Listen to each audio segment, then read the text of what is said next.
Hai, selamat pagi anak-anak. Kembali lagi berjumpa dengan Miss Yuni pada hari ini.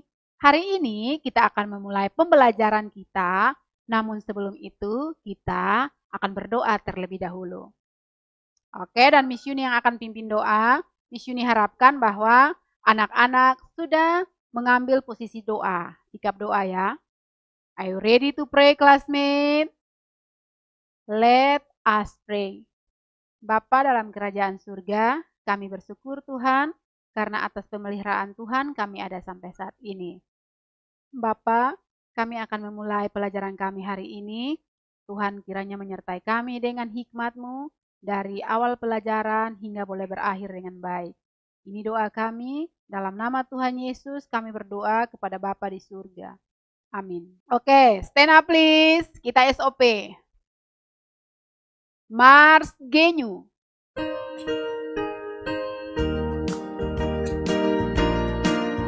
Tanggung jawab, percaya diri. Yes, yes, yes. Great leader, big vision, stay humble, never give up. Yes, yes, yes.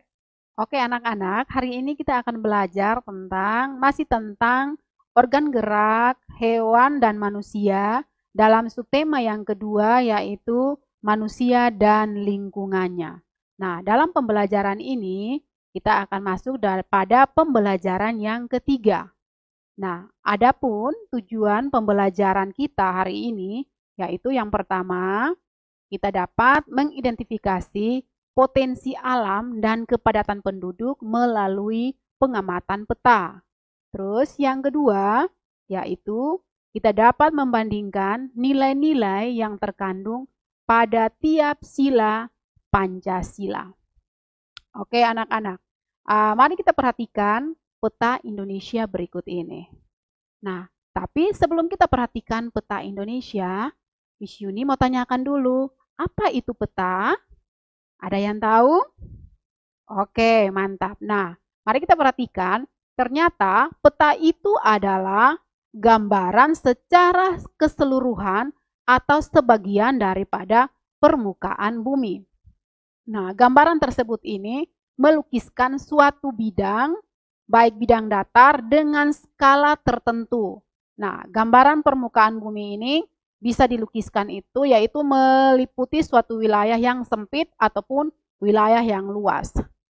Nah, mari kita perhatikan untuk menggambarkan permukaan bumi ini ada dua jenis peta. Mari kita lihat. Nah, ini yang pertama, ini adalah peta Indonesia. Dalam peta ini dipaparkan terdapat 34 provinsi ya anak-anak ya. Nah, kita juga perhatikan bahwa di sini terdapat 5 pulau besar di Indonesia, yaitu di sini ada Sumatera, ada Kalimantan, ada Sulawesi, ada Pulau Jawa, dan juga ada Pulau Papua atau Irian Jaya. Nah, selain pulau-pulau besar ini, ternyata terdapat juga pulau-pulau kecil lainnya, yaitu kalau kita lihat sebagai contoh ada Pulau Timor, ada Pulau Bali, ada kepulauan di sini ada Kepulauan Maluku, bahkan di bagian Sumatera ini ada Kepulauan Riau. Nah, kita lihat ada gambar peta yang kedua, di sini juga ada memaparkan atau menunjukkan kepada kita kalau ini ada gambar 5 pulau besar di Indonesia juga, gambarnya sama, tetapi apakah yang membedakan antara kedua gambar peta ini? Coba diperhatikan baik-baik, apakah dari segi pewarnaannya, segi penulisannya, atau segi identitasnya. Nah, mari kita lihat. Nah, berdasarkan gambar kedua peta ini, kita dapat membedakan peta ada dua. Yang pertama itu adalah peta umum. Yang pertama adalah peta umum. Apa itu peta umum? Kalau kita perhatikan pada peta yang pertama ini, di sini dia menggambarkan kenampakan alam dan juga kenampakan buatan. Nah, ini kita lihat ada di sini bahwa misalnya di Pulau Kalimantan ada yang sebagian berwarna kuning, ada berwarna pink, ada berwarna orange maupun hijau, dan di pulau-pulau yang lain. Nah, ini menunjukkan kalau ada perbedaan kenampakan alam, dan juga kenampakan buatan. Nah, apa itu peta umum? Peta umum itu adalah peta yang menggambarkan suatu daerah secara umum. Yang berikutnya ini adalah peta khusus. Kalau kita lihat, ini namanya adalah peta khusus. Miss, kenapa dinamakan sebagai peta khusus, Miss? Kenapa peta ini dinamakan peta khusus? Ya, karena kalau kita lihat di sini, ada satu tempat, satu pulau, agak berbeda dari pulau yang lain. Ada Sumatera, Kalimantan, Sulawesi, Papua, dan Jawa. Kalau kita perhatikan, untuk bagian Pulau Jawa ini kok berwarna merah. Nah, ini menandakan ada menggambarkan khusus. Di Pulau Jawa ini khusus ada apa begitu. Nah, mari kita lihat apa itu peta khusus dulu, pengertiannya apa dulu, baru kita menjelaskan. Nah, peta khusus adalah peta yang menggambarkan hal-hal khusus dari suatu daerah. Peta khusus ini juga disebut dengan peta tematik. Nah, pada peta khusus ini, namanya saja peta khusus ya, berarti dia lebih menjelaskan pada peta ini, lebih menjelaskan secara spesifik ya, secara spesifik dalam menggambarkan hal tertentu. Misalnya, menggambarkan atau menjelaskan berbagai informasi mengenai kependudukan. Nah, kependudukan di sini mungkin bisa saja jadi adalah jenis kelamin, rentang perempuan dan laki-laki, apalagi kepadatan penduduk, apalagi angka jenis kelamin, apakah yang lebih banyak itu perempuan atau laki-laki.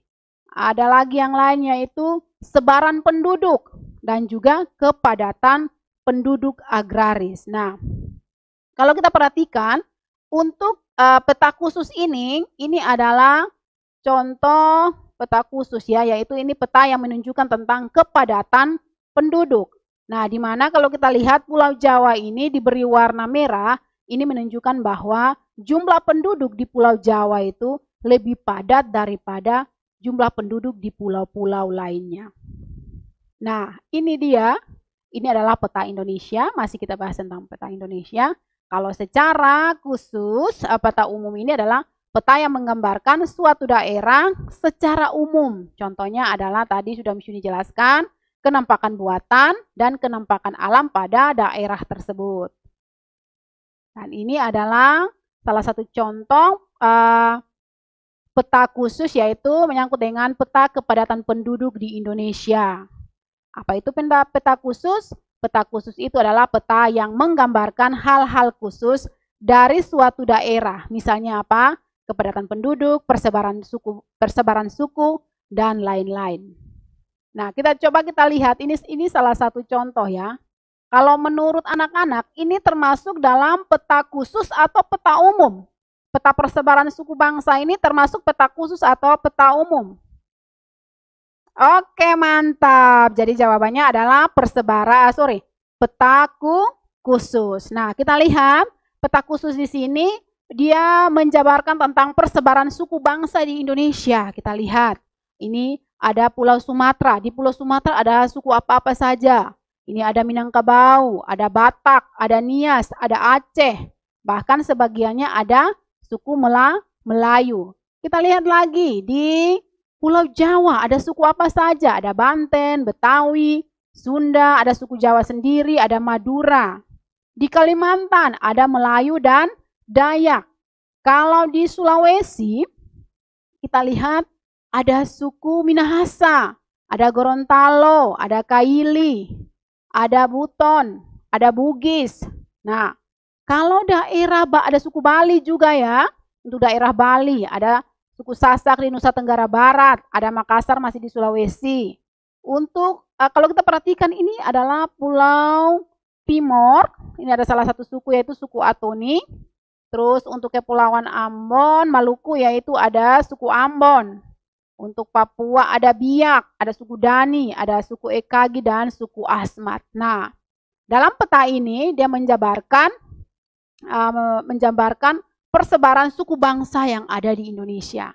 Nah, kalau yang tadi sudah disebutkan, ini menunjukkan bahwa bangsa Indonesia ini kaya akan beragam suku bangsa.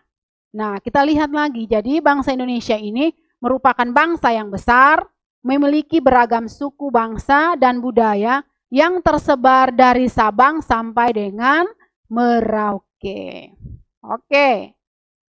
Nah, kita lihat bahwa ternyata keragaman suku bangsa dan budaya itu tidak membuat bangsa Indonesia terpecah, tetapi tetap bersatu dan menjaga keutuhan bangsa dengan berdasarkan nilai-nilai luhur Pancasila.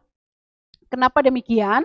Kalau kita perhatikan, sebagai suatu bangsa yang besar, berdasarkan peta yang tadi kita amati, sebagai suatu bangsa yang besar, Indonesia ini merupakan negara kepulauan. Nah, bangsa Indonesia ini terdiri atas pulau-pulau yang besar dan juga ribuan pulau kecil lainnya.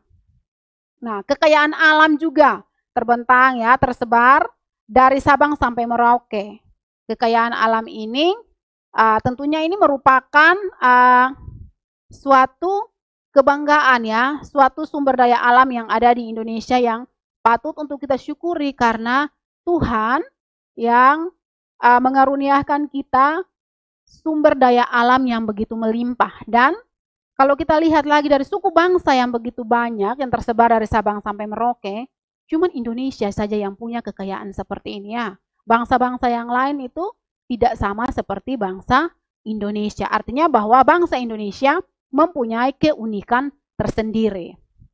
Nah, di tengah segala perbedaan yang ada saat ini sebagai generasi bangsa, harusnya ada sikap-sikap yang harus kita kembangkan di sini ya. Sikap-sikap yang bagaimana? Harusnya ada sikap-sikap yang kita kembangkan untuk menjaga kerukunan antar umat, baik itu antar umat beragama. Nah, salah satu cara untuk menjaga dan merawat kerukunan antar umat beragama yaitu melalui nilai-nilai luhur Pancasila ya.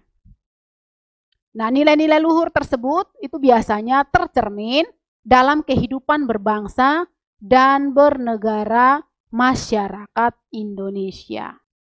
Nah, mari kita lihat perilaku-perilaku apa saja atau contoh perilaku apa saja yang patut untuk kita tidak contohi ya, yang tidak mencerminkan nilai Pancasila. Mari kita lihat. Nah, perilaku-perilaku ini bisa kita lihat ada dari 3 lingkungan. Bisa dari lingkungan rumah, lingkungan sekolah, dan juga lingkungan masyarakat. Nah, mari kita lihat yang pertama yaitu dari lingkungan sekolah. Di lingkungan sekolah, perilaku apa saja yang tidak boleh kita lakukan karena tidak mencerminkan nilai-nilai Pancasila seperti pada pembelajaran yang sudah kita pelajari pada pembelajaran sebelumnya ya. Nah, kita lihat ada sikap apa di sini? Ada mencontek. Nah, di sekolah berarti kita harus menjauhkan diri dari sikap mencontek karena ini tidak berkenan di hadapan Tuhan. Karena sikap mencontek itu sama dengan apa? Mencuri. Terus yang kedua adalah pilih-pilih teman. Nah, kenapa kita dalam pergaulan harus bergaul dengan semua, tidak boleh pilih-pilih teman. Karena ingat, moto daripada bangsa kita adalah Bhinneka Tunggal Ika, berbeda-beda tetapi tetap satu. Terus yang berikutnya itu adalah berkelahi. Nah, ini tidak boleh. Terus yang berikut adalah mengejek teman ataupun sikap yang lainnya itu tidak mau mengikuti upacara bendera. Nah, sikap-sikap ini tidak boleh kita contohi ya anak-anak. Walaupun sekarang kita tidak sekolah, artinya bahwa kita bersekolah dari rumah, tapi sikap-sikap ini tidak boleh kita lakukan. Oke, mari kita lihat yang berikut di lingkungan rumah. Sikap apa saja yang harus kita hindari di lingkungan rumah? Yaitu yang pertama, malas beribadah. Nah, jangan sampai karena kita berpikir bahwa kita sekolah dari rumah, akhirnya kita jadinya malas beribadah. Kita jadinya malas apa? Karena Miss, gerejanya gereja online, tidak ada sekolah minggu. Akhirnya kita malas beribadah. Ingat bahwa sikap malas beribadah itu tidak sesuai dengan nilai Pancasila. Terus yang kedua, memaksakan kehendak kepada orang tua. Orang tua, kakak, adik, ataupun juga teman. Yaitu memaksakan kehendak kepada orang lain. Yang ketiga adalah membantah orang tua. Dan yang satu lagi ini yang bahaya yaitu apa? Berbohong. Nah, sikap-sikap ini ingat bahwa tidak sesuai dengan nilai-nilai luhur Pancasila bangsa Indonesia. Kita lihat di lingkungan masyarakat. Nah, ini kalau di lingkungan masyarakat kita dituntut untuk lebih peduli terhadap sesama. Kenapa demikian? Karena ingat, kita sebagai manusia ini adalah makhluk sosial. Makhluk sosial artinya kita hidup membutuhkan orang lain. Nah, contoh perilaku apa saja yang tidak mencerminkan nilai Pancasila yang ada di masyarakat? Yang pertama, tidak mau menjenguk tetangga yang sakit. Nah, ini salah satu sikap yang harus kita jauhi. Kita hidup tidak boleh egois, namun kita harus empati dan peduli. Yang kedua, tidak mau mengikuti kerja bakti. Nah, anak-anak ingat bahwa bergotong royong itu hasilnya apa? Mempermudah suatu pekerjaan. Terus dari pekerjaan yang sulit bisa menjadi pekerjaan lebih mudah. Jadi oleh karena itu kita harus menjauhkan diri kita dari sikap tidak mau mengikuti kerja bakti. Terus yang berikut, suka pamer kekayaan. Nah, suka pamer kekayaan ini juga salah satu sikap yang tidak mencerminkan nilai Pancasila. Terus yang berikut apa? Mencuri. Ingat bahwa mencuri itu adalah perbuatan yang tidak baik. Baik di mata manusia, mata hukum, dan juga di mata Tuhan. Terus yang terakhir apa lagi ini? Nah, ini adalah melakukan kekerasan. Nah, anak-anak, walaupun kita bersekolah dari rumah, tapi ingat kita harus menjaga tubuh kita. Jangan sampai tangan kita, kaki kita, atau mulut kita melakukan kekerasan terhadap orang lainnya. Nah, ternyata ya anak-anak, materinya sudah selesai. Miss Yuni harapkan bahwa melalui pembelajaran hari ini, anak-anak bisa mendapatkan yang pertama, yaitu anak-anak dapat mengidentifikasi sumber daya alam melalui pemaparan lewat peta. Yang kedua, anak-anak bisa membedakan mana nilai-nilai yang terkandung dalam Pancasila yang dicerminkan melalui sikap hidup kita sehari-hari. Oke, sekian dan terima kasih. Nah, anak-anak, demikian penyampaian materi kita hari ini. Miss Yuni harapkan bahwa setelah ini, ketika Miss Yuni mengirimkan tugas, anak-anak dapat mengerjakannya dengan baik, dan setelah itu bisa kirim kembali untuk Miss Yuni ya. Oke, kita akan akhiri pembelajaran kita hari ini dan kita akhiri dengan doa. Are you ready to pray, classmate? Let us pray. Bapa, dalam nama Yesus, kami bersyukur Tuhan karena telah menyertai kami sehingga kami boleh belajar hari ini. Bapa, terima kasih untuk hikmat yang Engkau berikan untuk kami ya Tuhan. Biarlah apa yang kami pelajari boleh bermanfaat bagi kehidupan kami dan terutama memuliakan nama-Mu. Dalam nama Tuhan Yesus kami bersyukur dan berterima kasih. Haleluya. Amin. Sampai jumpa. Bye.